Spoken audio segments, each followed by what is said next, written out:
Montana Territory, October 1881. The sky that morning was the color of old iron. Not gray exactly, darker than gray. The kind of sky that doesn't promise anything. The kind of sky that takes. Sarah Hendricks stood at the edge of her property and looked up at it for a long time. She was 32 years old. She had calluses on both palms from a summer of work that was never supposed to be hers. She had two children sleeping inside a cabin 30 feet behind her. She had $11.40 in a tin box under the floorboard near the east wall. She had a wood pile that was supposed to last her through March. And she had a problem that was going to kill them if she didn't solve it in the next few weeks. The wood pile was wet, not damp, not slightly soft, wet, soaked through from 6 weeks of cold September rain that had come in sideways through the gaps in her lean-to roof. Rain that had pooled on the ground and wicked up through the bark rain that had turned what should have been dry hardwood into something closer to a sponge. She'd checked it 3 days ago.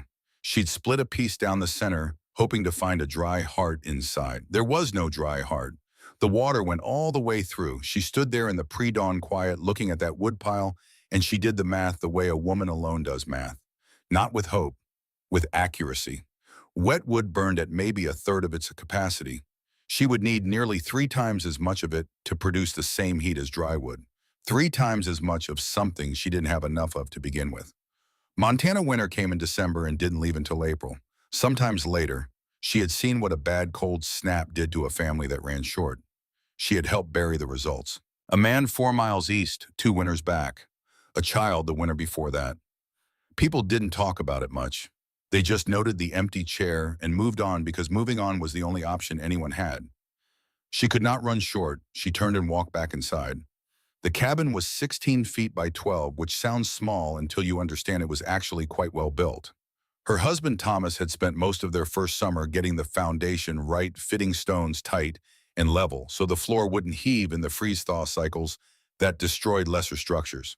The walls were good squared logs, chinked with a mixture of clay and dry moss that Thomas had packed in himself section by section, with the patience of a man who understood that a drafty cabin wasn't just uncomfortable, it was dangerous.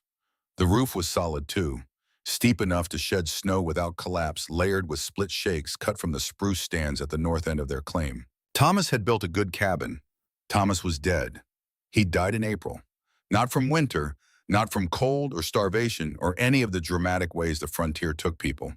He'd been kicked in the chest by a horse they were trying to break for the second season's plowing. It happened fast.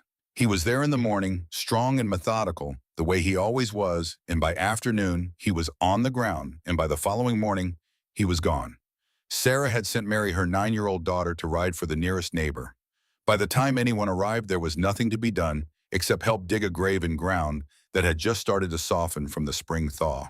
She'd had 5 months since then, 5 months to learn everything Thomas had always done, 5 months to handle the planting, the harvesting, the repairs, the decisions, the fear, 5 months to become someone capable of keeping 2 children alive through what was coming. She wasn't sure she was that person yet. She looked at her children. Mary was sleeping on the near side of the bed they shared, curled on her side with one arm around her younger brother. James was 6. He slept heavily the way young children do when the world hasn't yet taught them to stay alert. He had Thomas's jaw and Thomas's habit of making small sounds in his sleep, small satisfied sounds as if whatever he was dreaming was going well. Sarah watched them for a moment. Just a moment. She didn't allow herself long ones. Then she put water on for coffee, sat down at the table and started thinking. She was good at thinking. That was one thing she knew about herself. Thomas had been the builder, the planner, the one who could look at a slope of land and see drainage patterns, who could eyeball timber and calculate board feet in his head. Sarah was the one who sat with a problem until it cracked open. She'd grown up the oldest of 6 children on a farm in Wisconsin. She'd learned early that problems didn't solve themselves and that waiting for someone else to do it was a luxury poor families couldn't afford. So she sat with this problem. She turned it over. The wood was wet. It needed to be dry. The only ways to dry wood were heat, airflow, and time. She had some of each, but not enough of any. She could bring wood inside and dry it near the hearth, but her cabin was 16 by 12, and there were already 2 children and a table and a bed, and a cook stove, and a wood box inside it. She couldn't store enough wood in the cabin to matter. She could try to build a fire outside under a covering to dry the wood pile, but that wasted more fuel than it produced. She could wait and hope the wood dried on its own. But October in Montana didn't dry wood. October in Montana made everything wetter, and then it froze it. She needed a structure, something that would keep rain and snow off the wood, something that would allow airflow through the stack, something that would ideally use the heat she was already producing to accelerate the drying. She had timber on the property. Not finished lumber, but standing timber and some cut logs Thomas had felled the previous spring for a barn expansion that never happened. She had his tools. She had a rough understanding of framing from watching him work and from occasionally being asked to hold things tell him if a post looked plumb.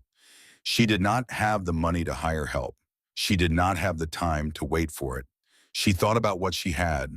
She thought about what she needed. She thought about heat rising, which it always does from every fire in every stove and hearth rising up and escaping through whatever gaps it can find. She thought about how her cabin roof got warm in winter, even when the outside temperature was brutal, because the heat that rose from the stove and the hearth pooled against the ceiling before it found its way out. She thought about building a woodshed. Then she thought where against the east wall where the old lean-to had been was the obvious answer. That's where Thomas had planned to expand. But the lean-to there had failed precisely because it was exposed to eastern weather and because its roof didn't connect properly to the cabin. If she rebuilt there, she'd have the same problem. Water would find the joint. It always did. She thought about the west wall. Too close to where she needed to move in winter, too much shade, the wood would dry slower. She thought about a freestanding structure 10 or 15 feet from the cabin, better protection in terms of fire risk. But then the heat connection was broken. The wood would just sit in an unheated shed drying at the pace outdoor air allowed, which in a Montana winter was almost no pace at all. And then something shifted. Not an idea exactly, more like a question turning itself inside out. She had been thinking about where to put the woodshed in relation to the cabin. But what if that was the wrong question? What if the relationship between the two structures didn't have to be side by side? What if one could contain the other? She sat very still. The cabin was 16 by 12. If she built a structure around it, a larger rectangle with the cabin sitting at its center, and she would create a perimeter of covered space on all sides. That space would be connected to the cabin's heat through the simple fact that heat rose through the cabin roof into whatever space existed above and around it. Not a lot of heat, not enough to feel warm if you stood in it, but enough to create a zone that was warmer than outside air, drier than open storage protected from rain and snow, by a shared roof that covered everything. She wouldn't be building a woodshed next to a cabin. She would be building a roof over both of them. Her coffee had gone cold. She didn't notice. She was already measuring in her head. If the outer structure was 24 feet by 30, the cabin would sit inside it with a 6-foot perimeter of space on every side. 6 feet was enough to stack firewood floor to ceiling. Enough storage for the winter supply on 3 sides with the 4th side left mostly clear for access. She'd need 8 corner and midpoint posts, 8 feet tall, to give the interior enough clearance. She'd need roof framing across the full span of steep gable pitch to shed snow weight. She'd need shingles which she could split from the spruce timber Thomas had felled. She'd need pine tar for the seams. She could do this in 3 weeks if the weather held, and if she worked from first light to last. She sat back. She thought about what it would look like. It would look insane. She was clear-eyed enough to know that. A massive roof structure looming over a small cabin, proportions completely wrong by any standard anyone in this territory recognized. It would look like someone had tried to build a barn and gotten confused about what went inside it. People would see it from the road. People would talk. She thought about her children sleeping across the room. She thought about wet wood that wouldn't burn. She thought about February, which was still 4 months away, which would be here in the time it took to breathe. She stood up, rinsed her coffee cup, and went to find Thomas's measuring tape. Mary woke up an hour later to find her mother outside in the cold gray morning, walking the perimeter of an invisible rectangle, driving stakes into the hard ground, with a mallet measuring distances with a long cloth tape, and marking them with strips of cloth tied to wooden pegs. Mary stood in the cabin doorway, wrapped in a quilt, and watched. Her mother was entirely focused, moving with the careful deliberateness of someone solving a problem that required precision. Not frantic, not desperate looking. Concentrated the way she looked when she was working through the account book or writing a letter that needed to say something difficult clearly. Mary went outside. The cold hit her immediately, sharp and clean. "What are you building?" she called. Sarah looked up, drove another stake, checked the measurement. "A roof for the wood," she said. Mary looked at the stakes, looked at the cabin behind her, looked at the space between them. She was 9 years old, and she had spent the past 5 months watching her mother take on things that her mother had never done before and do them without asking anyone's permission or approval. She had watched her mother wake before dawn every day through a whole summer and work until there was no more light, and then sit at the table for another hour going over the account book before finally sleeping. She had drawn certain conclusions from all of that. The main conclusion was that when her mother decided to do something, the thing was going to get done. She went back inside to start breakfast. The first neighbor to see it was a man named Harlan Weiss, who ran cattle on the land north of Sarah's claim. He was riding back from a trip to town on the second day of framing, and he slowed his horse on the road to look at what was being built. Sarah was up on a ladder working a crossbeam into a notch she'd cut at the top of one of the corner posts. She heard the horse slow but didn't stop what she was doing. Getting a beam seated right took full attention. Harlan sat on his horse for a while. Then he rode on without saying anything. But he told his wife that evening, and his wife told her sister at church on Sunday, and by the end of the week, most of the homesteaders within 10 miles had heard some version of it. The widow Hendricks is building something strange, big, over the cabin, doesn't look right. Hard to say what it is exactly. William Caulfield heard it at the feed store on a Thursday. He was a decent man, William. He'd been the one to come when Thomas died, the one who'd helped with the grave, and stayed to make sure Sarah had enough food to get through the rest of April. He'd offered help several times over the summer and meant it genuinely. He had his own claim to run his own family to feed a new baby born in August that had made everything harder and more precious at the same time.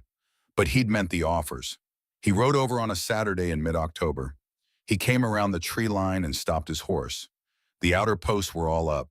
The gable framing had been started on the south end. Sarah was on a ladder working the ridge beam with a rope and a makeshift pulley system she'd rigged from a block she'd found in Thomas's tool chest. The structure was already large enough to read as something serious, something permanent. William sat on his horse for a long moment. Then he dismounted, tied the horse, and walked over. "Sarah," he said. "William." She didn't come down from the ladder. She was in the middle of something. "What exactly are you building here?" It wasn't quite a question. It was the kind of statement that expects an answer. "A place to keep the firewood dry," she said. She got the ridge beam to seat and held it there while she drove the first spike. He looked at the posts, the framing, the cabin sitting in the middle of the whole thing like a smaller box inside a larger one being built around it. "That's a barn roof," he said. "I know. Over your cabin. I know." He was quiet for a moment. She could hear him working through what he was looking at, trying to make it make sense against everything he knew about how buildings were supposed to work. "You're putting a lot of work into something that doesn't look like it'll hold livestock," he said. Sarah climbed down the ladder. She wiped sawdust off her hands and looked at him straight on. She wasn't angry. She understood how it looked. She needed him to understand why she was doing it anyway. "I'm not keeping livestock, William. I'm keeping wood. And my wood is wet, and if it stays wet, my children and I will spend February burning furniture to stay alive." He looked at the wood pile under its temporary tarp. He looked at the structure going up around the cabin. He looked at Sarah. He was a man who understood necessity. He'd made enough hard choices himself to recognize the look of someone making one. But he still wasn't sure she was right, and he was too honest a man to pretend he was. He nodded slowly, the nod that means "I hear you, but I'm not convinced," and he told her to let him know if she needed anything. Then he got back on his horse and rode home. 2 weeks later, in early November, the structure was far enough along to show its full shape to anyone passing on the road. What they saw was this a massive gabled roof, 24 feet wide and 30 feet long, rising above a small log cabin like a protective shell that was 3 times the size of what it was protecting. The proportions were completely wrong by any conventional standard. Too much roof for too little cabin. The overhang was enormous. The interior was dim and cavernous and filled with the smell of fresh-cut wood and pine tar and something else. Something faintly warm that was the cabin's heat already beginning to find its way into the envelope. You could see it from the road. You couldn't not see it. People who rode by slowed down to look. Some stopped completely. Most kept moving, but slowly with backward glances. Word spread the way words spread in sparse country, which is fast and thorough because there's nothing else to talk about, and everyone knows everyone, and news is precious. She's building a barn when she needs a house. That was Calvin Porter's line. He was a carpenter, the best one in the valley, a man who had built half the structures within 30 miles and whose judgment on construction matters was treated like a verdict. He said it at the post office on a Saturday when several men were standing around the stove. He'd ridden past Sarah's property earlier that week on his way to a job site. He said it almost gently, not cruel. Calvin Porter wasn't a cruel man. He was a practical man, and to a practical man, what Sarah Hendricks was building was a monument to misdirected effort. She's putting a barn roof over a shack and calling it winter preparation, he said. You stack that much wood around a heat source enclosed. Like that, you get one of two things. You get fire or you get rot. One spark from that chimney finds the wrong gap in those shingles, and the whole thing, wood cabin, children, all of it goes up in under 10 minutes. And if it doesn't catch fire, you get trapped moisture. Wood and enclosed heat. That's the recipe for mold and decay and timber rot. She'll be pulling the whole structure down by spring. Someone asked if he'd talk to her about it. I mentioned it, Calvin said. She thanked me and kept building. The room was quiet. Building a barn when you need a house, he said, again shaking his head. That's how you freeze in style. The phrase caught. It was memorable, which was partly because it was witty and partly because it contained a judgment everyone could agree with without having to think too hard. Freezing in style. A widow building something enormous and wrong-looking while winter approached. Pride before practicality. Ambition before common sense. By the end of that week, people were repeating it. Sarah heard it. A neighbor's wife came by with bread and said gently, carefully, that people were worried, that people were saying the structure wasn't safe, that maybe she should reconsider, maybe ask for advice from someone with more building experience, maybe focus on other preparations. Sarah listened. She thanked the woman for the bread. I know what I need, she said, and I need my firewood dry. The woman left, shaking her head softly. Sarah went back to work. She was not a woman who needed other people to believe in her plan in order to execute it. This was something she had learned about herself over the past 5 months gradually, and without joy, the way you learn most useful things about yourself. The approval of her neighbors was not nothing to her. She was human. She felt the sting of mockery. She lay awake some nights, listening to the wind, find the gaps in the outer framing, and wondering if she had made a catastrophic error, whether she had spent timber she couldn't replace and time she couldn't recover on something that would fail when she needed it most. But there was something underneath the doubt that didn't move, something that she came back to every time the doubt got loud. Heat rises. That was the foundation. The irreducible physical fact at the center of everything she'd built. Hot air rises. It always had. It always would. It rose from her stove, from her hearth, from the bodies of her sleeping children. It rose through the cabin ceiling and into whatever space existed above. In a normal cabin, that space was the outside air, cold and indifferent.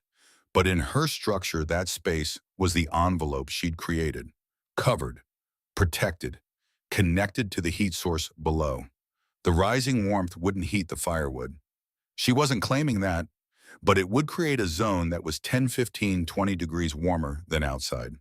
In that zone, with airflow through the gaps she'd left near the roof peak, moisture would move. Slowly. But it would move. Wet wood didn't need to become desert dry. It needed to come down from 50 or 60% moisture to somewhere around 15 or 20. That was the difference between wood that smoldered and wood that burned. That was the difference between smoke and heat, between a fire that died overnight and one that held until morning. She knew this because she had spent her whole adult life making fires. She knew what dry wood sounded like when you split it. She knew the clean, sharp crack of it versus the dull thud of wet wood. She knew the smell, the weight, the way dry pieces caught in under 2 minutes from a single match, while wet wood needed coaxing and nursing, and still sometimes just gave up. She knew what she needed. On the 14th of November, the last shake went on the roof. She stood back and looked at it in the thin afternoon light. It was done. It was large and ungainly and looked nothing like any other structure on any other homestead in the territory. It looked honestly like something someone had built in a dream, where the proportions of things don't follow the rules that apply when you're awake. But the roof was tight.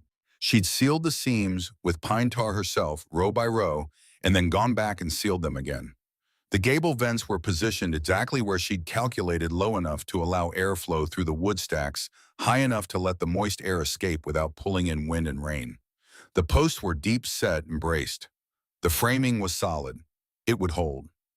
She stood there for a long time. The sky was iron again, the same color it had been the morning she started. No promises, just weather coming. She heard James call for her from inside the cabin, his voice muffled by logs and warmth. She turned and walked back in. The firewood was stacked on three sides now, northeast and west walls, floor to ceiling, cords of split wood standing in the half-darkness of the covered perimeter, already out of the weather, already in a space warmer than outside, already beginning slowly to give up the moisture that had soaked into them over 6 weeks of September rain. She had done what she could. Now the Montana winter would decide if it was enough. The first snow came on December the 8th, soft and quiet, 8 inches overnight, the kind of snow that made the world look clean and forgiving. Sarah woke to it, built up the fire, got James and Mary fed and warm, and went out to check the wood stacks. She pulled a piece from the north stack, which had been covered the longest, examined it, turned it over, split it with one strike of the hatchet. The interior was lighter than she expected. The wood split with a sound that was almost beginning to approach the sound she needed. She brought the piece inside and laid it on the coals. It caught. Not in 2 minutes. Not yet. But it caught.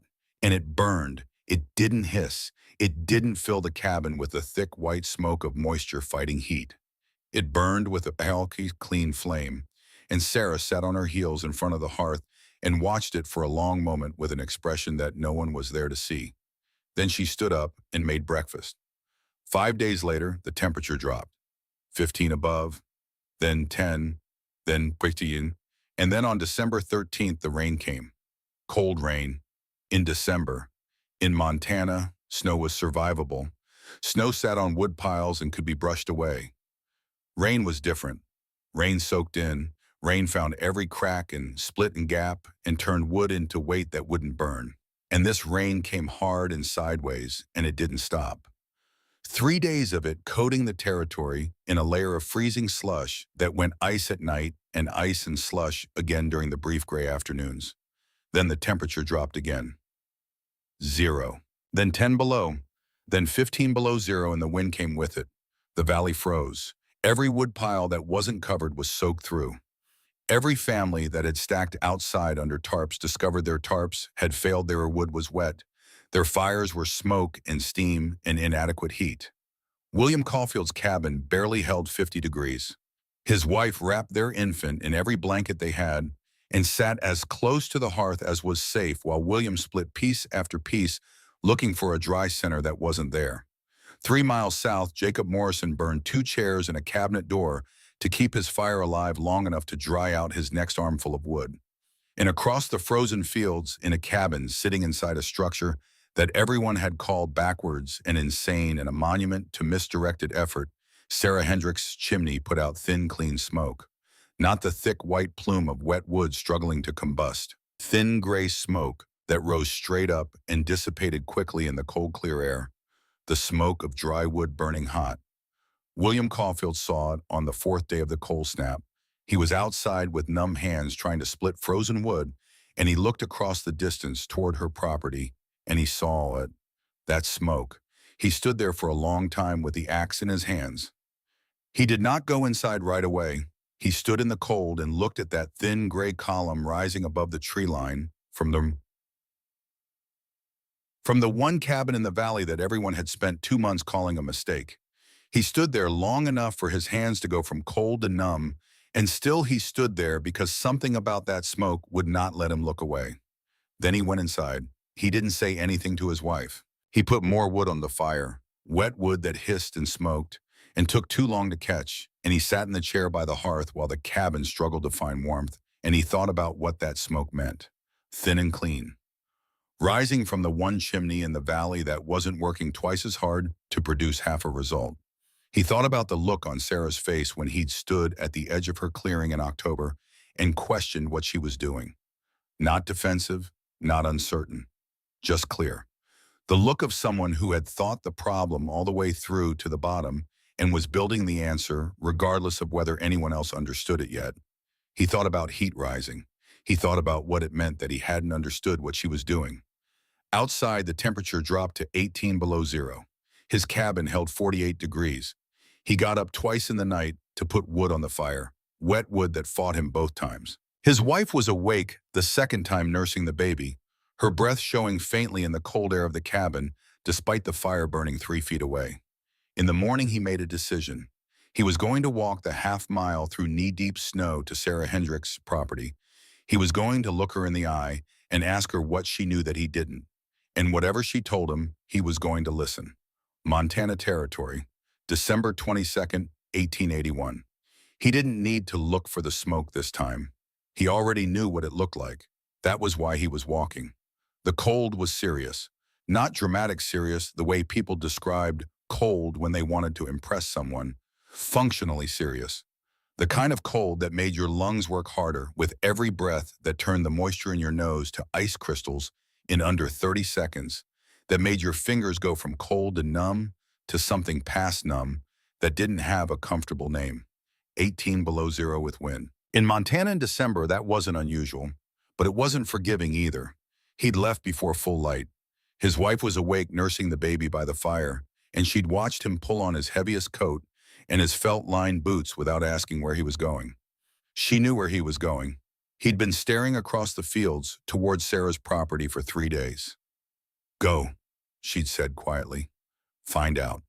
The snow was deep and uneven, crusted on top from the freeze-thaw cycle, breaking through unpredictably with every step. Some steps he barely sank. The next he'd go into his knee. It was exhausting work moving through it.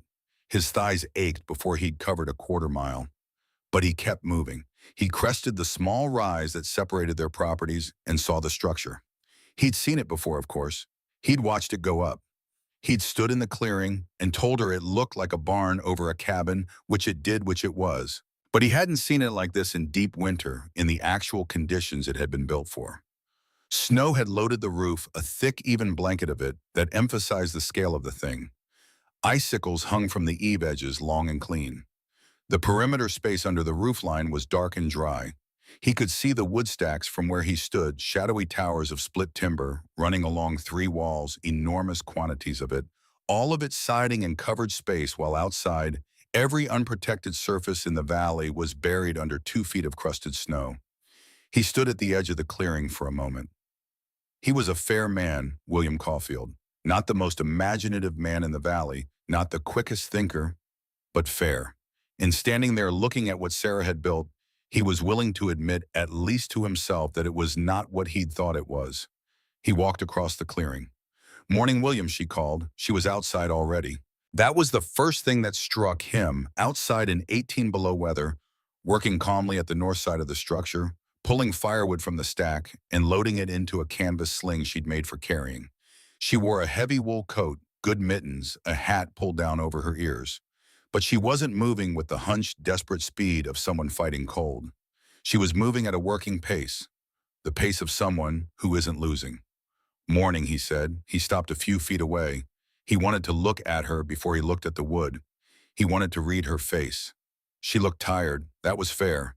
She'd been alone and working hard since April, and it had marked her the way that kind of sustained effort marks a person, fine lines around the eyes, a certain economy to her movements that came from having no energy to spare on unnecessary ones. But she didn't look frightened. She didn't look like a woman who was rationing wood and praying for a temperature break. She looked like a woman who was managing. "Come inside," she said. "I'll pour you some coffee." The cabin was warm. He stood just inside the door for a moment and let that fact settle over him. Warm, not just tolerable, not the moderate cold that most cabins were holding right now, that temperature where you kept your coat on and your breath still showed a little, and you sat as close to the stove as you reasonably could. Genuinely warm. He guessed 65 degrees, maybe a little more near the hearth. His own cabin was holding 48 on a good hour when the fire was fresh. The fire in Sarah's stove was burning with a low, steady sound, the particular quiet roar of dry wood combusting, completely converting itself into heat with very little leftover, very little smoke, very little ash. He'd heard that sound before, but not recently. Not this winter. Your wood is dry, he said. He said it the way you state something that's just become undeniable. It is, Sarah said. She poured coffee from the pot on the stove, handed him a cup without asking how he took it. Out here, everyone took it the same way. Hot, he wrapped both hands around the cup. What's the moisture, he asked. You have any way of knowing? She thought about it. She'd been splitting wood long enough to read it by feel, by sound, by the way the hatchet went through it. I'd guess 12, she said, maybe 15 at the outside. Split pieces crack sharp when you break them. No water comes up when you cut into them. They're taking fire in under 2 minutes from cold coals. William thought about his own wood. He thought about the weight of a piece when he lifted it versus what it would weigh dry. He thought about the 15 minutes it had taken his fire to catch this morning, the steam that had come off the pieces before they'd burned the white smoke that had filled his cabin before the draft finally pulled it out. He thought about the 2 times he'd had to get up in the night just to keep the temperature from dropping dangerous. How much are you burning, he asked. Half a cord every 6 days, she said. Maybe a little less. He did the math without moving. He was burning close to a cord every 5 days, nearly twice the fuel for less than 3/4 of the heat. That math was not comfortable to sit with. He pulled a chair out from the table and sat down because his legs were tired from the walk and because he needed a moment to think without appearing to think. Sarah sat across from him with her own cup. She didn't fill the silence with anything. She seemed to understand that he was working through something, and she gave him the space to do it. Outside, the wind pushed against the structure and found nothing to get through. How long has the wood been in there, he asked. The north stacks since mid-October, she said. The east and west stacks went up through November as I finished the roof sections. The north wood's been drying about 9 weeks. 9 weeks of passive warming. 9 weeks of rising cabin heat finding its way through the roof boards into the envelope, circulating through the stacked wood, pulling moisture out through the ventilation gaps she'd cut near the peak. He thought about how simple that was. He thought about how he'd looked at this structure and seen waste, seen a widow's misdirected energy, seen something that defied the conventions of how things were built. He had not seen the physics of it. She had. She'd seen it from the beginning. He drank his coffee. The fire made its quiet, steady sound. How are you sleeping? He asked. Not because he particularly wanted to know, but because he needed a moment before he said what he was actually going to say. Through the night, she said simply, I bank the coals before bed, the cabin holds until morning. He nodded. He thought about his wife awake at 3 in the morning with the baby feeding the stove, both of them exhausted and cold. He thought about the chairs Jacob Morrison had burned. He thought about the families up the valley that he knew were rationing, now measuring their wood supply against the calendar, praying the coal broke before one of those numbers ran out. Sarah Hendricks was sleeping through the night with dry, warm children. He set his cup down. I owe you an acknowledgement, he said. She looked at him across the table. I thought you were making a mistake, he said. I thought Calvin was right. I thought you were building the wrong thing at the wrong time, and I thought by now you'd be in trouble. He paused. I was wrong, he said. Sarah didn't say anything for a moment. She looked at her hands around her cup. Then she looked back up at him. You weren't trying to be unkind, she said. You were looking at it from where you stood. I understood that. That's generous, he said. It's just true. He looked at the stove, listened to the fire. There was something he needed to ask, and he'd been carrying it since he left his own property this morning, and it was time to just ask it. Can I build one? He said. Come spring, before next winter, would you walk me through what you did? Sarah looked at him steadily. Of course, she said. It's not mine to keep. It's just a roof and some timber and the understanding that heat rises. It's more than that, he said. She shook her head slightly. Not out of false modesty, out of genuine precision. It really was just those things. The idea wasn't complicated. It was just contrary to habit, contrary to how things had always been done. And that was enough to make it invisible to everyone who looked at it until one person looked at it from a position where convention wasn't available to her. She'd had no convention available. She'd had a wet woodpile and 2 children in winter 6 weeks out. That was all it had taken to see something that 10 experienced homesteaders had looked at and called crazy. He finished his coffee, thanked her, stood up to leave. At the door, he stopped and turned back. That carpenter, he said, Calvin Porter. What about him? He's building someone's barn out past the Henderson place, William said. I saw his wagon there yesterday. He's been watching the smoke from chimneys this week, same as everyone. He'll figure it out. Sarah nodded. People figure things out when they need to, she said. William Caulfield pulled his coat tight and went back out into the cold. 3 miles south, Jacob Morrison was having a different kind of morning.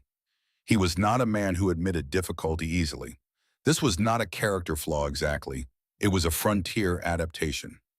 Out here, admitting you were in trouble was sometimes indistinguishable from being in trouble, and there were enough actual dangers without adding the psychological weight of stated ones. So Jacob Morrison had spent most of December telling himself and his wife Margaret that they were fine, that the wood situation was manageable, that they had enough and would have enough, and everything was going to be all right.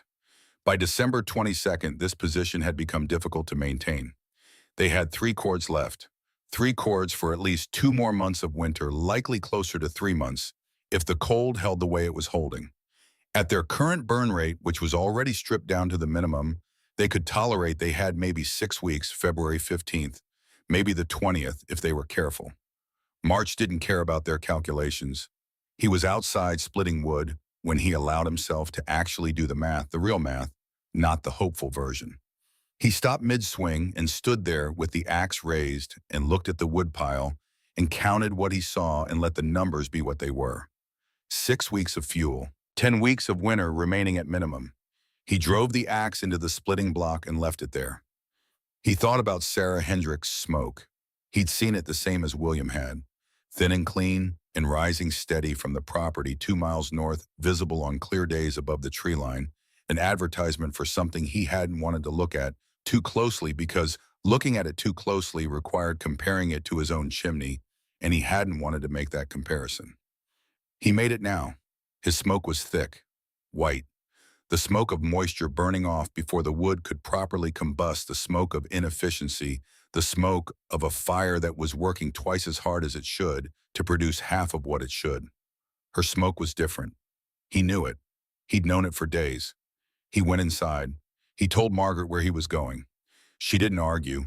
She'd been running her own set of numbers in her head for 2 weeks, and she knew what they said. Take the horse, she said. The snow's too deep to walk it. He rode north. The structure hit him the same way it had hit William, a delayed recognition of something that had seemed absurd in October, now demonstrating its logic in the plainest possible terms. The roof was enormous and ungainly, and the proportions were all wrong. And inside those wrong proportions were cords of dry firewood sitting protected and accessible and already ready to burn, while his own supply was soaked through and dwindling. He tied the horse and walked to the cabin door. Sarah answered after one knock. She took one look at his face and said, "Come in." He didn't make small talk. He wasn't built for it at the best of times, and this wasn't the best of times. "I need to know what you did," he said. He sat down without being invited because his legs needed it. "I've got 3 cords left, 2 months of winter ahead of me. My wood won't stay dry, and I'm burning nearly twice what I should be to get half the heat I need. You're burning half of what I am, and your cabin is warmer. I saw your smoke. What did you do different?" She walked him through it. All of it. The design, the reasoning, the framing, the way she'd thought about the physics, the ventilation gaps, the positioning of the stacks. She didn't simplify it. She gave him the full version because he'd asked a full question and deserved a full answer. He listened without interrupting. He was a good listener when the stakes were high enough. When she finished, he was quiet for a moment. "I thought you were crazy," he said. His voice was flat and honest. "Calvin said it would rot or burn, and I thought he was right. Everyone did. Maybe," she said. "Not maybe," he said. "We were wrong. I was wrong." He paused. "Can I copy this? Not the whole thing. I don't have time or timber for the full envelope, but the principle." She nodded, "Of course." He looked at the stove. Thought. "What if I build a pole frame extension over my existing woodshed?" he said slowly, working it out as he spoke. 6 feet deep on the south face. Roof it steep, leave gaps at the peak for airflow. Stack the wood inside and cut a vent low near the cabin wall so some of the heat bleeding off my stove finds its way into the shed space. Sarah listened. That would work, she said. It won't dry as fast as wood sitting in a full envelope, but it'll dry faster than wood sitting in an open pile. And it'll stay dry once it's dry, which is half the problem. He stood up. He shook her hand, which was not the usual thing between neighbors out here, but felt right for the occasion. Her grip was firm and dry, and she shook back without hesitation. He rode home and started making a list. The temperature outside was 17 below zero. He didn't have time to build anything that week or the week after. The cold was too serious to work in for long stretches, and his priority was keeping his family alive through the rest of December, which he did barely by rationing carefully and making every piece of wood work as hard as it could. But he made plans, sketched them in the evenings by lamplight on the back of an envelope, talked through the design with Margaret, who understood structures well, and had two practical suggestions about drainage and post placement that made the design better. By the time January came, and the worst of the cold broke slightly, just enough to work outside for a few hours each day, he had a clear picture of what he was going to build. He started framing on January 9th. He wasn't the only one. The Hooven family, who lived on the western edge of the valley, had heard the story through their daughter, who'd been visiting the Morrison place in late December. Their situation wasn't as dire as Morrison's. They'd had a better covered wood pile to start with and had managed the cold without burning furniture, but they'd used more wood than they'd planned, and they'd had days where the cabin temperature made everyone unhappy and unwell. Their oldest son, a 20-year-old named Bert, who had his mother's practical mind and his father's tolerance for hard work, had ridden out to look at Sarah's structure himself. He'd spent 45 minutes walking around it, studying the connections, noting the ventilation placement, looking at how the outer framing related to the cabin walls. He'd come home and built a 3-sided wraparound, not a full envelope, not Jacob's extended shed. Something in between. 3 walls of covered storage attached to the cabin's north and east faces, roofed with a steep lean-to pitch that connected to the cabin wall at the high end and ran out 8 feet to posts at the low end. It wasn't elegant. It was fast and functional. He finished it in 4 days. But it worked. The wood that had been sitting in the open, wet, and unreliable went inside the covered space. Within 2 weeks, it was burning noticeably better. Within a month, it was approaching what you'd call properly dry. Bert Hooven told 3 other young men in the valley about it. Those men told their fathers. Their fathers rode out to look. Some of them rode past Sarah's place, the original, and looked at that too, comparing the 2 versions, understanding how the principle translated across different implementations. And somewhere in those conversations, the dismissive laughter of October started to look like something else. It started to look like ignorance. Not malicious ignorance. Not the ignorance of stupid people. The ignorance of people who knew a great deal about how things had always been done and had confused that knowledge with knowledge of how things needed to be done. The ignorance of experience that had calcified into assumption. Calvin Porter was aware of this shift. He was not a man who liked being wrong. Few people are, but for Calvin Porter, it had an additional dimension. His reputation was built on being right about buildings. He had told a room of people that Sarah Hendricks' structure would either rot or catch fire and kill everyone inside it. It had done neither. It was standing solid in the worst winter in recent memory, protecting dry wood that was keeping a woman and 2 children not just alive, but comfortable, while the families who'd followed conventional practice were burning furniture and waking up twice a night and praying. He heard about William Caulfield's visit. He heard about Jacob Morrison's plans. He heard about Bert Hooven's wraparound. He said nothing publicly, but he was a carpenter, and carpenters look at structures, and one morning in late January, he found himself riding a route that took him past Sarah's place. He told himself it was the most direct way to where he was going, which was almost true. He slowed his horse. He looked at the structure for a long time. He looked at the roof seams, which he could now see had been sealed with pine tar, applied carefully in overlapping layers. Not professional work exactly, but thorough work. The work of someone who understood that thoroughness mattered more than technique in this particular application. He looked at the post placement, which was correct, set deep enough, and braced properly. He looked at the ventilation gaps, which were positioned intelligently. He thought about what he'd said in the post office. Fire trap with a rot problem. He sat on his horse in the cold and looked at a structure that was neither rotting nor burning. He thought for a long time. Then he rode on. But 2 weeks later, a homesteader named Ray Edmonds came to Calvin's workshop and asked him to build an extended woodshed cover on the north face of his cabin. Ray described what he wanted in terms that were clearly derived from what he'd seen or heard about Sarah's design. Envelope of space shared roof pitch ventilation near the peak passive heat connection to the cabin. Calvin listened. He asked a few questions about post depth and roof pitch. He quoted a price. Ray Edmonds shook his hand. Calvin Porter built his first version of Sarah Hendrick's design in February of 1882. He told himself he was building what the client asked for, which was true. He told himself he was simply applying professional technique to an idea that had originated elsewhere, which was also true.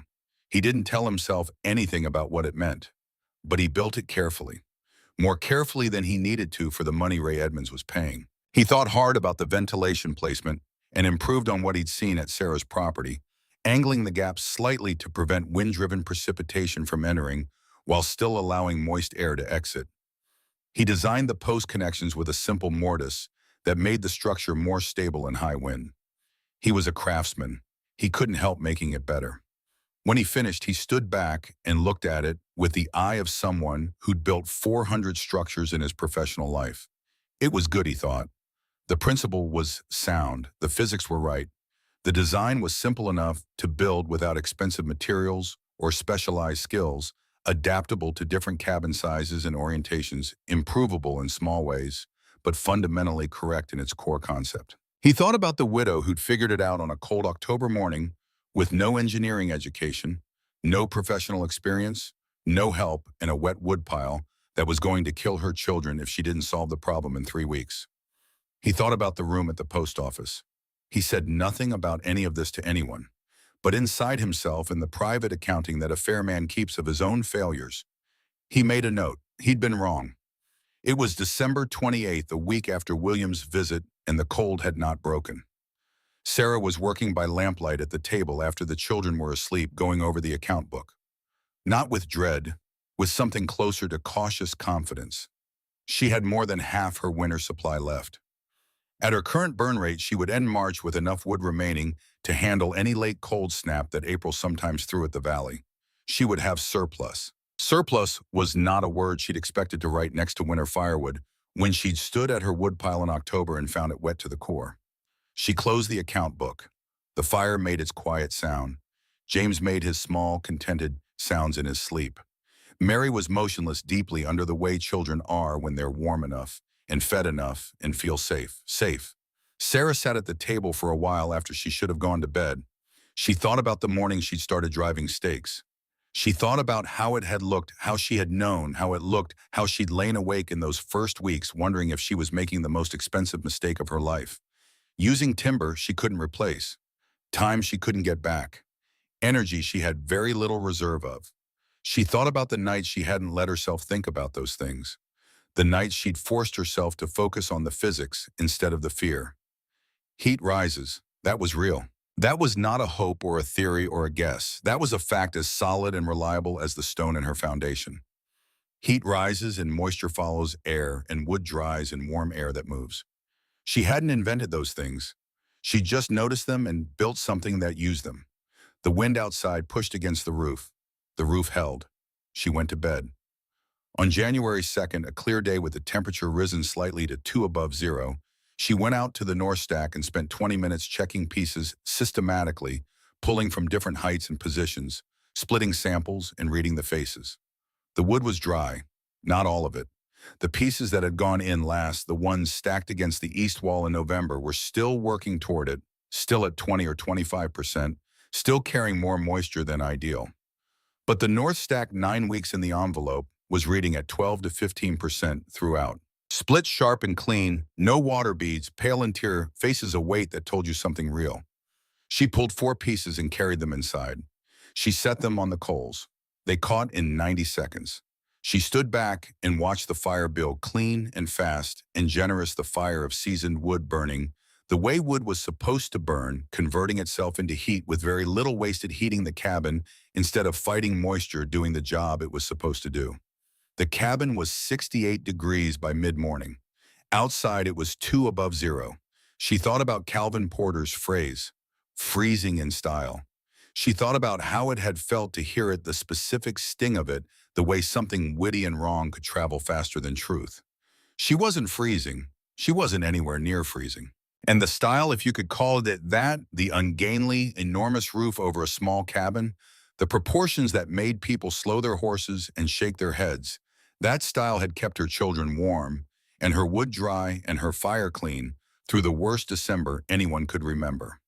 She didn't feel vindicated. Vindication required caring what other people had said, and she had worked too hard and been too tired and been too focused on the actual problem to spend much energy on caring about that. She felt something quieter. She felt right. Not right as in superior to the people who had doubted her. Right as in she had looked at a problem, clearly found a solution that fit the physical reality of it, built that solution with the materials she had, and the solution was working. That was all. That was everything. Outside, across the snow-covered valley, other chimneys were beginning to change. Small improvements first. Tarps added to existing wood piles. Lean-to extensions that blocked the west wind. Covered walkways between cabin doors and wood stacks. Small recognitions that weather protection for fuel was not optional, that the wood that kept you alive in February needed to be managed in October. The changes were tentative and partial, adapted from what people had seen and heard, not yet the full commitment that Sarah had made. But they were movement. They were the beginning of understanding that spread the way practical knowledge always spread in sparse country, neighbor to neighbor, season to season, demonstrated first by survival, and then spread by the simple observation that survival was possible. By January 15th, when the cold finally broke and the temperature climbed back above 0, for the first time in 3 weeks, Sarah had used 2.5 cords of firewood. William Caulfield had used 5. Jacob Morrison had used 6 and was starting conversations with his wife about what they would do if March came in cold. And Calvin Porter, riding back from a job site on a clear January afternoon, slowed his horse one more time. At the edge of Sarah's clearing, looked at the structure for a long, silent moment, and then did something that no one was there to see. He took off his hat, held it for a moment in the cold air, put it back on, rode away. Montana Territory, January 15th, 1882. The cold broke the way cold always broke in Montana. Not with ceremony, not with any particular announcement. Just a morning where the air coming through the gap under the cabin door felt different. Still cold, still winter. But no longer the kind of cold that had weight to it, that pressed against walls and found its way through stone foundations and made fires work twice as hard just to hold ground. Sarah felt it before she saw it. She woke up and the cabin was still warm from banked coals, and that alone told her something had shifted. On the worst nights of the cold snap, she'd woken to find the temperature had dropped even with a good fire. The cold outside aggressive enough to pull heat out of a well-built cabin faster than the stove could replace it. This morning the cabin was warm and the coals were still orange under their ash, and the wind had gone quiet. She lay still for a moment and listened to that quiet. Then she got up, built the fire, and started breakfast. James was the first to notice. He went to the window and wiped the frost from the inside of the glass with his sleeve and looked out at the gray-white morning. "It's different," he said. He was 6 years old and had spent the last 3 weeks inside more than out, and he said it with the particular certainty of a child whose body registers weather changes before his mind can name them. "It is," Sarah said. "Can we go outside today after breakfast?" He ate faster than usual. She let both children out after the morning chores were done, watching from the doorway as they moved through the snow. James immediately throwing himself into a drift, face first with the pure physical joy of a boy who has been cooped up too long. Mary walking more carefully, examining the ice formations on the outer posts of the structure, with the focused attention she always brought to things she found interesting. Mary ran her mittened hand along one of the icicles hanging from the eave. "Mama," she called. "Why are the icicles on our roof different from the ones on the wood pile?" Sarah walked out to look. It was a good question. The icicles on the outer eave of the structure were long and clean, formed from snowmelt running off a cold surface. But the icicles along the ventilation gaps near the roof peak were different, shorter, more irregular. Some of them showed faint mineral deposits where evaporated moisture had left residue as it escaped. "Those ones are from the wet air coming out of the woods," Sarah said. Mary looked at them carefully. "So you can see the wood getting dry," she said. Sarah looked at her daughter. "Yes," she said, "that's exactly right." Mary nodded with the satisfaction of someone who has just confirmed a theory she was already developing.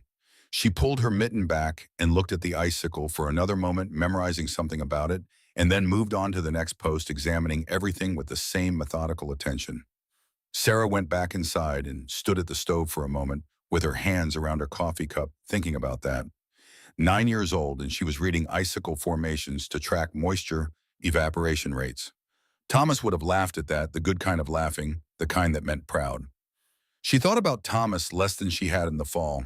That was not because she missed him less. It was because she had less space in her days for grief, which was probably the frontier's blunt way of managing loss. You kept moving or you didn't, and the ones who didn't generally didn't make it to the conversation about grief. She thought about him now, briefly. She thought about how he would have looked at the structure. She thought he would have walked around it the way Bert Hooven had, carefully looking at the connections in the pitch, in the post placement. She thought he would have found 2 or 3 things to improve. She thought he would have been pleased. She put the thought away and started the morning's work. The work was different now than it had been in December. The survival urgency was lower. The wood was dry, the supply was healthy, the worst of the cold was past. But there were other things pressing. The account book needed attention. The lean-to on the east side of the structure, the old failed one that had started this whole chain of events, needed to be properly dismantled and its timber salvaged. She sat down at the table and wrote the actual story of the winter down on paper, not for anyone in particular. Just to have it written somewhere outside her own memory, just so the things she'd learned and the way she'd learned it existed in a form that could outlast her own recollection of it. She wrote for 2 hours. She sealed the pages and set them in the back of the account book where they would keep. Outside, her children's voices carried across the snow. The first person to come after the cold broke was Jacob Morrison. He arrived on January 17th, riding across hardened snow in the sharp, clear light of a warming afternoon. He tied his horse at the post and came to the door without the hesitation he'd had in late December. Something about him had shifted since that first visit. He'd had 2 weeks to sit with what he'd learned, and it had settled into something purposeful. He had paper with him, a folded sheet with sketches on it. "I've been working out the design," he said, "for the extension over my woodshed." He spread the paper on the table. Sarah looked at it. He'd been thinking hard. The sketch showed a pole frame extension off the north face of his cabin, 8 feet deep, running the full width. He'd calculated post depth roof, pitch, the ventilation gap. He'd thought about drainage. He'd added a small detail at the base of the inner wall, a raised timber rail to keep the bottom course of firewood off the ground, which was something Sarah hadn't done and which was a genuine improvement. "That rail is smart," she said, pointing to it. "Keeps the moisture from wicking up through the end grain." He nodded. "Margaret's idea." "Of course it was," Sarah said and smiled. He almost smiled back. Jacob Morrison's smiles were rare and partial, but they were real. They spent an hour going over the details. She suggested a modification to his ventilation placement, angling the gap slightly south to take advantage of prevailing wind patterns. He had questions about timber species for the posts, whether greenwood was acceptable or whether he needed to source dry-cured posts. She told him what Thomas had taught her about green post shrinkage and how to compensate for it in the connection cuts. He listened the way he'd listened before, completely, without impatience. When he rolled up his paper to leave, he stopped at the door. "3 other families have asked me about this," he said. "The Petersons, the Lindqvist family, old Henry Marsh, who's been here longer than anyone and who has never changed anything about how he does things in my memory." Sarah looked at him. "What did you tell them?" she asked. "I told them to come see you," he said. "If that's all right." "It's all right," she said. He nodded and went out. They came over the following 2 weeks in ones and twos, not a flood. The territory was still winter and travel was still work, and nobody moved around more than they needed to. But they came. The Peterson family, husband and wife both, which was unusual, both of them practical people who wanted to understand the design well enough to build it themselves without help. The Lindqvist family sent their oldest son, who was 17 and serious, and took notes on the back of a seed catalog page with a pencil stub. Old Henry Marsh came alone on a gray afternoon, sat at her table, drank coffee, and didn't say much but looked at everything with eyes that had been watching the territory for 30 years. He was the one she was least sure about. He had his own ways of doing things accumulated over decades, and old men with accumulated ways were not always receptive to new ones. But at the end of the visit, he stood up, put on his coat, and said, "Sound principle. Heat rises. Should have thought of it myself." Then he left. Sarah stood at the window and watched him ride out and thought that was perhaps the most honest praise she'd received all winter. Not generous, not kind, just accurate. From a man who had been doing this for 30 years and was willing to say plainly that he hadn't thought of it. The knowledge was moving now. She could feel it the way you can feel a shift in a room without seeing the specific thing that changed. People were talking to each other differently about wood storage. The conversations at the feed store and the post office had changed from dismissive to technical. Not everyone was building what she'd built. Some were building simplified versions. Some were just adding better tarps and thinking harder about airflow. But the underlying idea that firewood needed active management, that protection from weather and proximity to heat, were the variables that mattered. That idea was moving through the valley the way practical ideas move when they have been proven by a hard winter. Word traveled further. By early February, families from outside the immediate valley were riding in to look. A man named Gustafsson came from 40 miles north, a Swedish immigrant who'd been in the territory 8 years and who had a reputation for careful, thorough work. He spent 3 hours at Sarah's property. He asked questions in careful English, pausing sometimes to find the right word, and when he didn't have the word, he drew what he meant on the frost-covered surface of one of the outer posts with his fingernail. He and Sarah worked through the whole design that way, part language and part drawing, and at the end he shook her hand with both of his and said something in Swedish that she couldn't translate but understood from his face. He built his own version that spring. He improved the ventilation design significantly, adding a simple baffle inside the gap that prevented wind-driven snow from entering while maintaining airflow. He told his neighbors. His neighbors told theirs. The technique moved north. Calvin Porter came in February. Not to see Sarah, not directly. He was building a structure for a homesteader named Aldrich, 6 miles east, a new arrival who'd bought land the previous spring and was still establishing. The Aldrich place was on a road that took you past Sarah's property, and Calvin rode it because it was the most direct way, and he stopped because he'd been stopping every time he passed, and he'd finally decided that stopping and looking wasn't enough. He tied his horse at the post. Sarah saw him from the window. She stood there for a moment watching him stand in the clearing, looking at the structure with the professional eye he brought to everything. He walked along the north wall, looked at the eave connection, looked at the post bases, tilted his head to examine the roof pitch. Then he came to the door and knocked. She opened it. They stood looking at each other for a moment. He was a tall man, Calvin Porter, with a carpenter's hands big-knuckled and permanently marked with sawdust worked into the skin lines. He had a way of standing that took up exactly the space he occupied, no more, and no less a man who was very sure of himself in his work and somewhat less sure of himself in moments like this one. "Come in," she said. He came in, stood just inside the door the way William had on his first visit, reading the temperature, reading the fire. "Your roof seams are holding," he said. "They are. Pine tar on split shakes in that pitch," he said, "should hold 3 seasons before you need to go back over them. Maybe 4 if you got the overlap tight." "I went over them twice," she said. He nodded. "That's right." There was a pause that was not quite uncomfortable. Sarah poured coffee without asking. She handed him a cup. He looked at it for a moment.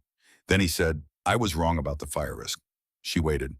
"The ventilation you built prevents the heat accumulation that causes ignition risk," he said. "I didn't account for the airflow when I made my assessment. I was thinking of a sealed space. This isn't sealed. The warm air moves through and exits. That's the difference." He said it like a man explaining an engineering principle, which was his way of saying he'd made an error and had spent time understanding exactly where the error was. She nodded. "And the rot concern," he said. "The moisture's exiting through the peak gaps before it can accumulate in the framing. Same principle. The ventilation I thought was insufficient is actually correctly sized for the volume." She nodded again. He drank his coffee. "I've built one of these," he said, "for Ray Edmonds, east of here. February, I heard," she said. He looked up. "Word travels," she said simply. He set his cup down and looked at the stove, and then he said the thing he'd come to say, the thing that had taken him from October to February to get to. It's a good design, he said. Simple, adaptable, uses what you already have. He paused. I've made some modifications in the version I built for Edmonds. The ventilation baffle, a raised floor rail to prevent ground moisture wicking. I'd like to show you if you're willing, in case you want to incorporate them here. Sarah looked at him carefully. This was not a man who found it easy to arrive at someone's door with improvements to their idea. This was a man who'd told a room of people she was building a fire trap. The distance between that moment and this one was not a short distance. She understood what it had cost him to cover it. I'd like that, she said. They spent 2 hours going over the details. He had a small notebook, and he sketched as he talked the modifications clean and precise, the drawings of a man who thought in 3 dimensions and could put those dimensions on paper without effort. The baffle design was genuinely good. The floor rail she'd already heard about from Jacob Morrison, who'd gotten it from his wife, but Calvin's version had a drain angle worked into it that was better. She asked questions, real questions, not polite ones. He answered them fully. When he left, he paused at the door. I'll be building more of these, he said. There's demand. I expect by fall there'll be 10 homesteads wanting some version of it. She nodded. I'll tell them where it came from, he said. That's only right. She said nothing for a moment. Thank you, Calvin, she said. He put on his hat and went out. She stood at the window and watched him ride east toward the Aldrich place, and she thought about what it meant that a man like Calvin Porter had come to her door and said what he'd said. Not because she needed his validation. She'd stopped needing it somewhere in November when the structure was finished, and the wood was drying, and the math was working. But because it meant the idea was going to outlast this winter. It was going to move forward past her property, past this valley carried by the carpenters and the homesteaders, and the word of mouth of people who'd survived a hard winter better than their neighbors. That was worth something. That was worth more than being right. Spring came to the Montana Territory the way it always did. Reluctantly and incompletely offering warm days that made you think it had arrived, and then pulling back into cold snaps that reminded you it hadn't. The snow went in stages, first the south-facing slopes, then the open ground, last the shaded hollows and north faces where it lingered well into April gray and granular and stubborn. Sarah spent those transition weeks doing the accounting that spring had always demanded. What she had, what she'd used, what she needed, what could wait. The Firewood account was better than she'd dared hope in October. She had nearly $1.25 quarts remaining. Surplus. Real surplus, not the kind you faked on paper to feel better, but the kind you could touch and count and plan around. She'd used 2.5 cords through the winter. Jacob Morrison had burned 6 and was still tight. William Caulfield had used 5 and was fine, but had no surplus.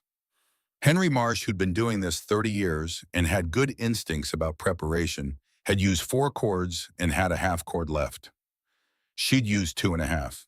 She thought about what to do with the surplus. She could leave it in the stacks for next winter, giving herself a head start. She could sell some of it, which would help the account book considerably. She could give some to the Morrison family, who were the tightest. She split the difference. She sold half a cord to a new family that had arrived in March with insufficient supply and no storage solution yet. She kept the rest as next winter's foundation. The money from the sale went into the tin box under the floorboard. She counted it twice, noted it in the account book, and felt something she hadn't felt since April of the previous year. Security, not comfort, not ease. Just security, the small, solid feeling of a margin between where you were and where things got dangerous. Thomas had built a good cabin. She had kept it. In April, she started dismantling the old east lean to the failed structure that had let the rain in and started everything. She pulled it apart carefully, salvaging every usable piece of timber, noting what was rotted and setting it aside for kindling, stacking the sound pieces for whatever came next. Mary helped. She was a good helper. Mary was and already possessed of the systematic patience that good work required. She didn't rush. She didn't get distracted. She pulled nails cleanly and stacked timber with the pieces aligned the way Sarah had shown her. They worked side by side in the April light, mother and daughter, and the conversation was the kind that happens during physical work, not continuous, not structured, just thoughts arriving when there was space for them. Why did it have to be so big? Mary asked at one point, looking at the main structure. What do you mean? The roof. Why couldn't you just put a smaller cover over the wood pile? Sarah pulled a nail and set it in the salvage can. I could have, she said.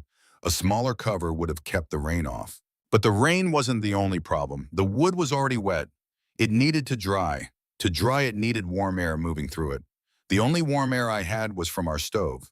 To get our stove's warmth into the wood storage, I had to connect them. The only way to connect them was to put them under the same roof. Mary thought about this. So it had to be big because the cabin had to be inside it, she said. Yes, Mary pulled another nail. Set it in the can. I'm going to remember that, she said. Sarah looked at her daughter. What are you going to remember? That sometimes the thing that looks too big is the right size. Sarah held that thought for a moment, the weight of it settling in the way simple true things settle when a child says them, and you realize they have understood something completely. Then she went back to work. By May of 1882, 7 homesteads in the valley had built some version of the design. By September, before the next winter arrived, that number had reached 11. And then 12. And then as the technique traveled through the networks of neighbors and carpenters and people who had heard the story from someone who'd heard it from someone who'd been there further. Calvin Porter built 4 of them that year. He improved the design with each one. He kept a notebook of the modifications, small engineering refinements that made the structure more efficient or more durable or easier to build, and he shared the notebook with anyone who asked. He attributed the original design clearly and consistently. The widow Hendricks, he said each time.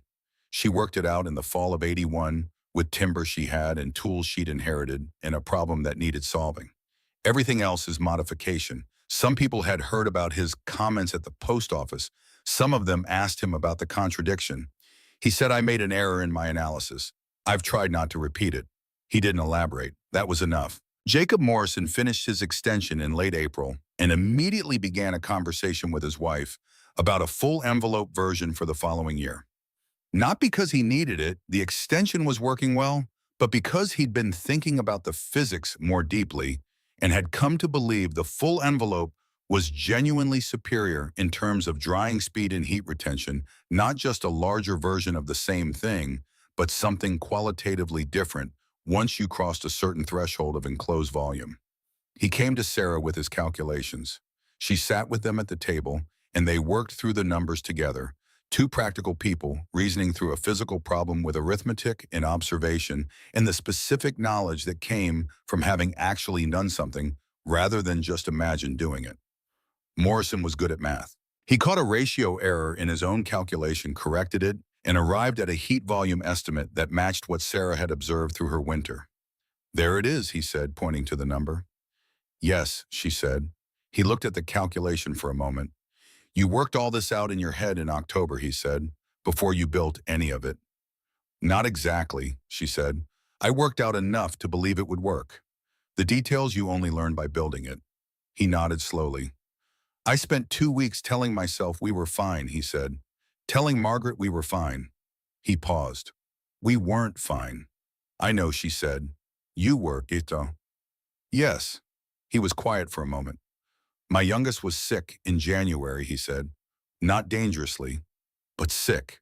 Cold cabin doesn't help a sick child. No, she said. I kept thinking about your smoke, he said. Even in December, when I was telling myself we were fine, I kept looking across and knowing something was different. I just didn't want to make the comparison. Why not? He thought about it honestly the way he did most things. Because making the comparison meant admitting I'd prepared wrong, he said. And if I'd prepared wrong, there wasn't anything I could do about it in December. So I didn't look. She understood that. She'd done her own version of it in the days after Thomas died, the days when she'd refused to add up the full weight of the summer's work, because adding it up completely would have been paralyzing, and she'd needed to start moving before she had full information. You start looking when you can do something about it, she said. He considered that. I'll look earlier next year, he said. In August of 1882, a traveling journalist from a paper in Helena rode through the valley on a route that was supposed to be about crop prospects and territorial development. He stopped at the Caulfield place for water, and William, who had built his own version of the design by then and was proud of it, told him the story. The journalist was interested. He rode to Sarah's property. She let him in, gave him coffee. answered his questions plainly without embellishment and without false modesty. She showed him the structure, walked him through the logic. He took notes. He drew a rough sketch of the design in his notebook. He asked her if she minded if he wrote about it. "Write what you want," she said. "It's just a roof." He wrote an article that appeared in the Helena Weekly Herald in September of 1882, 2 columns on the second page. He described the design clearly and accurately. He mentioned that the design had been adopted by a dozen families in the valley within a year of its construction. The article was read, clipped, passed around, sent in letters to people in other parts of the territory and neighboring territories in states back east, where people had relatives homesteading on new land. The idea moved faster. Sarah read the article once and put it away. The autumn of 1882 was dry and mild, the kind of autumn that Montana offered occasionally as if to apologize for its winters. Sarah used it well. She had the structure to maintain, which meant checking the roof seams and retarring 3 sections on the north face where the shakes had shifted slightly. She added a 4th wall of wood storage on the south face, a partial stack that still left clear access to the cabin door, but used space she'd previously left empty. She took on a small amount of paid work. Homesteaders came to her and she helped them think through their designs, and she charged a modest fee for the time, not because she was mercenary about it, but because she was a woman alone with 2 children and money was useful and her knowledge had value and there was no shame in the exchange. She helped 9 families that autumn. Calvin Porter sent 3 of them to her, which was its own kind of statement. She taught them all the same things. Heat rises, moisture follows air. Wood dries in warm moving air. Protect it from weather. Connect it to your heat source. Build the structure that fits what you have and what you need, not the structure that looks like what everyone else has built. Think about the physics first and the aesthetics last.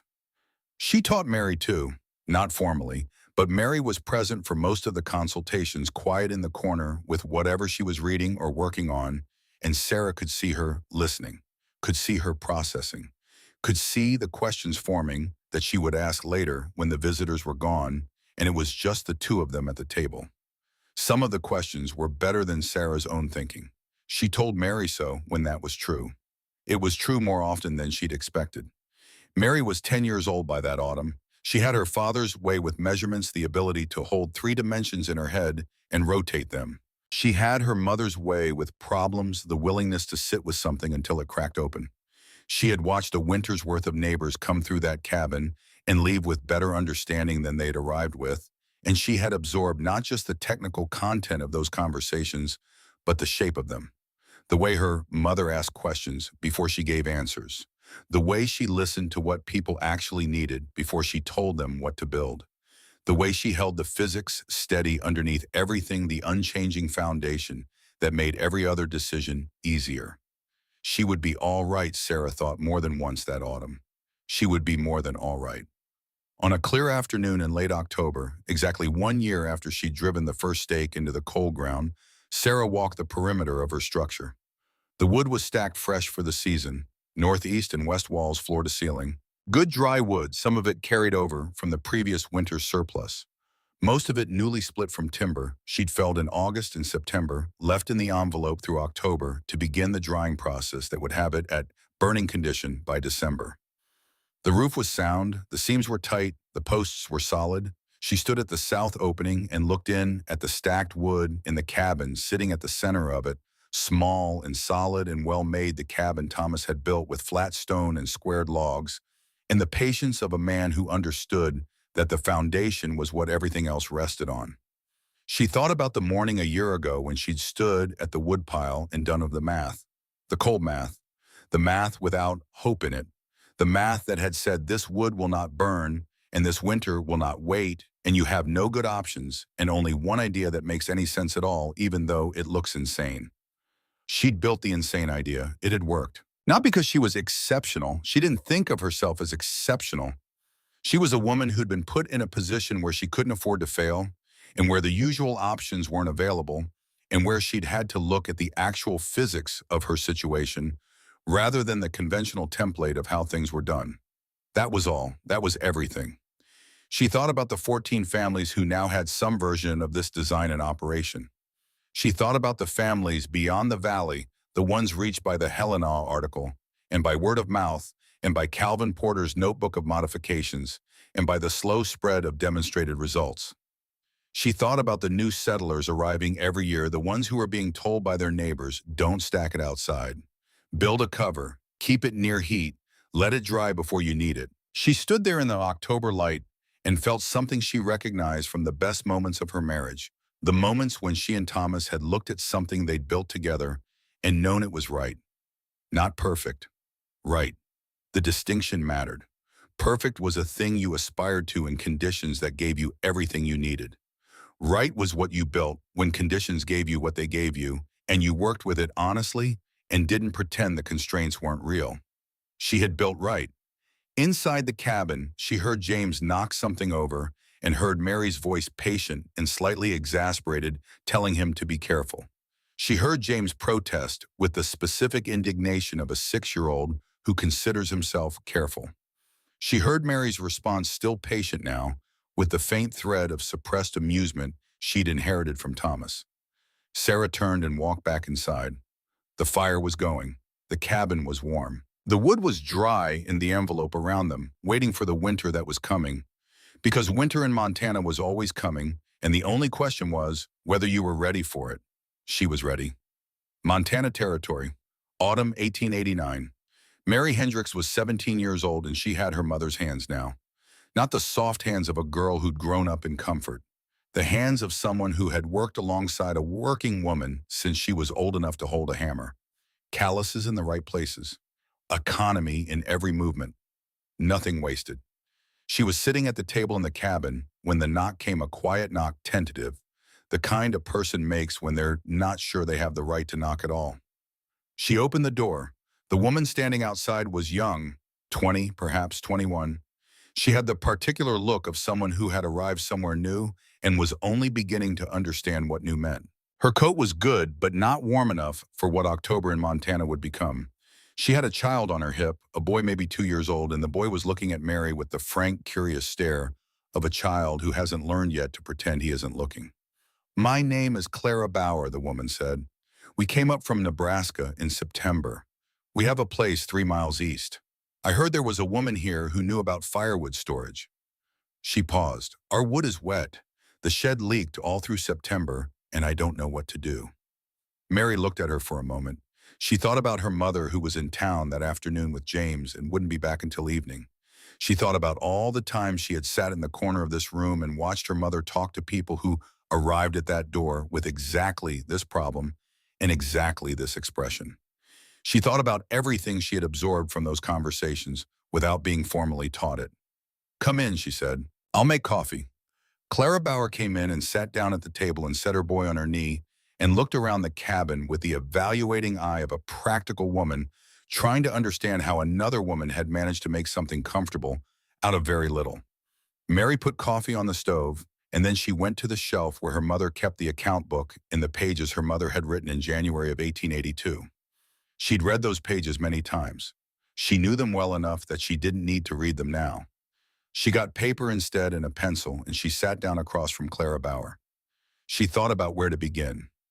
She thought about her mother standing at a wet woodpile in October 1881, doing cold math, finding the only idea that made sense. She thought about thin smoke rising clean above a frozen valley while every other chimney struggled. She thought about icicles near a ventilation gap on a January morning, and a 9-year-old girl running her mitten along the frost and asking why they looked different, and her mother's answer: "So you can see the wood getting dry."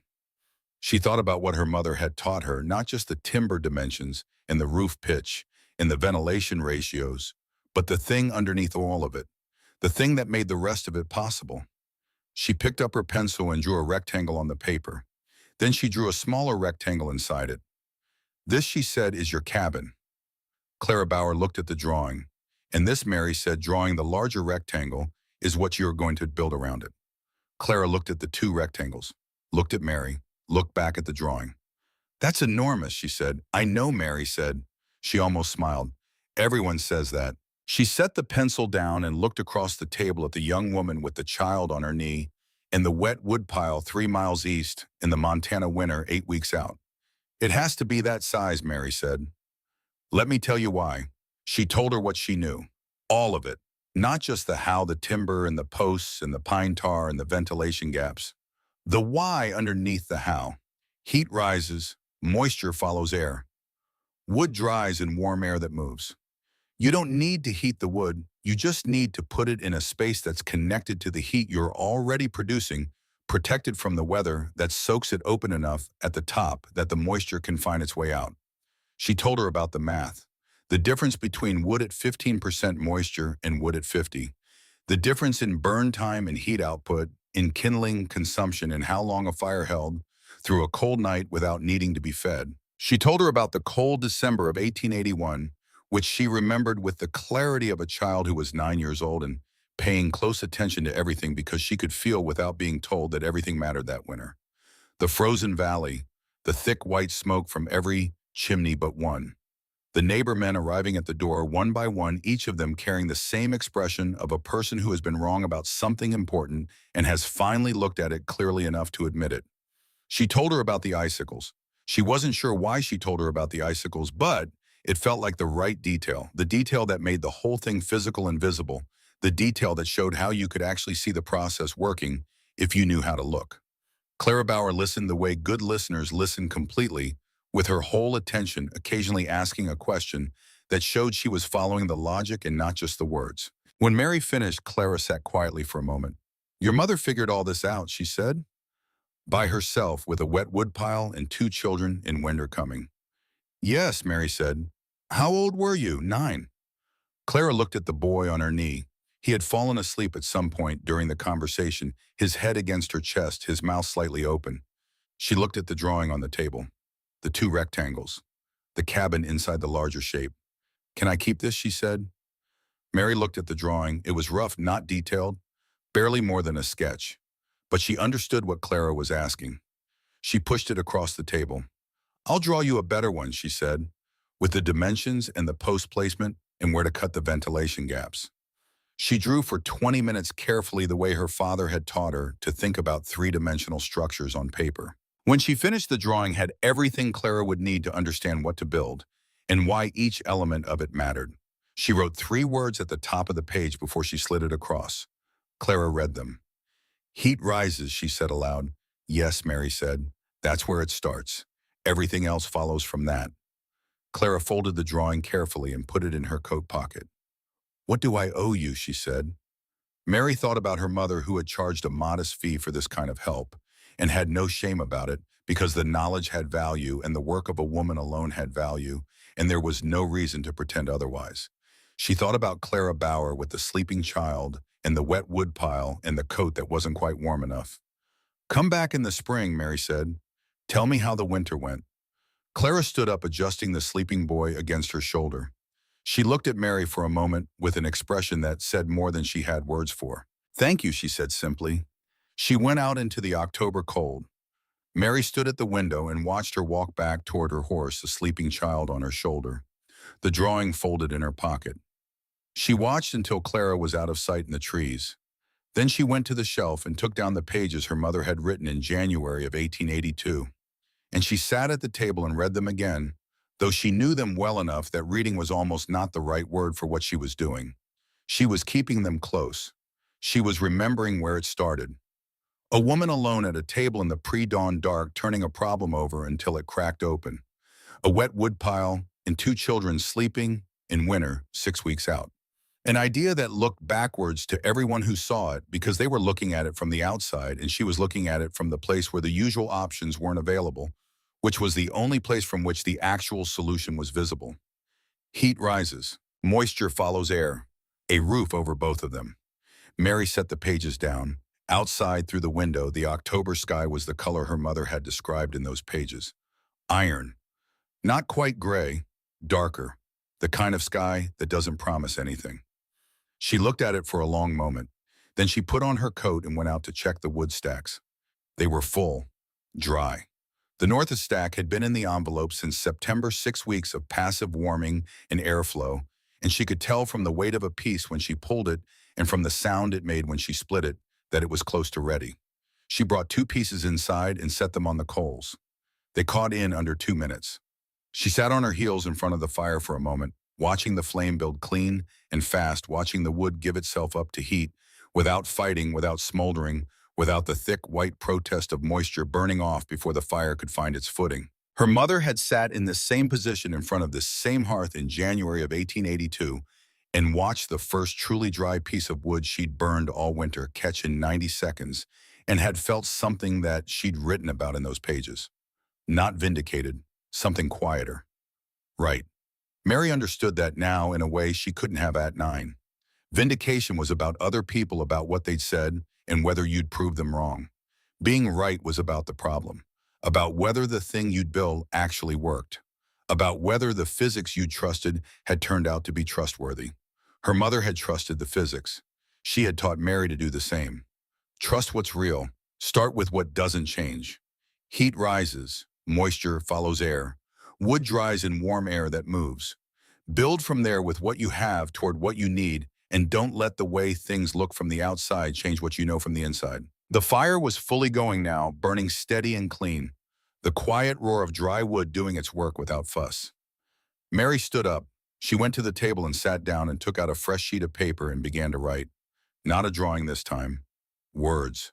The whole story from the October morning with the iron sky and the wet woodpile through the winter that had made the valley into a test through the spring where the idea had started moving and hadn't stopped. She wrote it the way her mother had written it, plainly, without embellishment, with enough detail that someone who had never seen the structure could understand both what it was and why it worked. She wrote for 2 hours. When she was done, she set the pages with her mother's pages on the shelf. 2 accounts of the same thing written 7 years apart by 2 different hands. Outside, the October wind found the ventilation gaps near the peak of the structure and moved through the wood stacks the way it was designed to do, carrying moisture out into the cold air, leaving the wood a little drier than it had been an hour before. The same process that had been running quietly and without interruption since November of 1881. Sarah Hendricks wasn't an engineer. She wasn't a carpenter or a builder or a frontier expert. She was a woman who couldn't afford to be wrong, and who had, because of that, paid close enough attention to what was actually real to see something that everyone around her had missed. That was all, and it was everything. Because the things that are actually real don't stop being real when you stop looking at them. Heat still rises from every fire in every stove. Moisture still follows air. Wood still dries when warm air moves through it. The physics don't care whether anyone understands them or whether the structure built around them looks right from the road. They just work. And sometimes the best solution, the only solution that actually fits the problem, is the one that looks backwards to everyone watching, because it was designed from the inside of the problem rather than the outside of it. Not from comfort, not from convention, not from the accumulated habit of how things had always been done. From necessity, from accuracy, from the willingness to look at what was real and build from there, regardless of what it looked like to anyone else. That was what Sarah had built. That was what Mary had learned.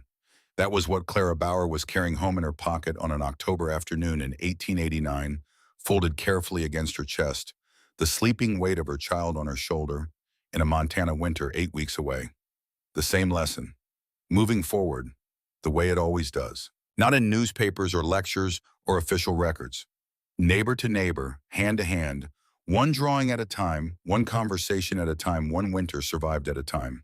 Tested by cold, proven by smoke, carried by the people who understood that what keeps you alive in February needs to be built in October, and that the structure that saves you is often the one that looked wrong to everyone watching until the temperature dropped and the fires had to speak for themselves.